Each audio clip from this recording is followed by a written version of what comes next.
सांगली शहरातील डीमार्ट पाठीमागील भागात एका कोल्ह्याची जीवावरची झुंज पाहून परिसरातील नागरिकांमध्ये खळबळ उडाली। सकाळच्या वेळी झाडांच्या फांद्यांमध्ये अडकलेल्या अवस्थेत तो दिसताच अनेक नागरिकांनी धाव घेतली। परिस्थिती गंभीर असल्याचे ओळखून लोकांनी तात्काळ वन विभागाला माहिती दिली। वन विभागाचे अधिकारी आणि कर्मचारी तातडीने घटनास्थळी दाखल झाले। धाडस, संयम आणि कौशल्याचा वापर करून त्यांनी कोल्ह्याला पिंजऱ्यात सुरक्षित पकडले। कोल्ह्याची शतका म्हणजे आरोग्य तपासणी करून तो पूर्णपणे ठीक असल्याची खात्री करण्यात आली। त्यानंतर त्याला जंगलातील नैसर्गिक अधिवासात सुरक्षितरित्या सोडण्यात आले। घटनास्थळी मोठ्या प्रमाणात नागरिकांची गर्दी झाली होती।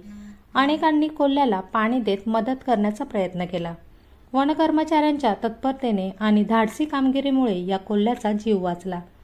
नागरिकांची संवेदनशीलता आणि वन विभागाची जबाबदारीपूर्ण भूमिका यामुळे सांगलीतली ही घटना हृदयाला भिडणारी ठरली।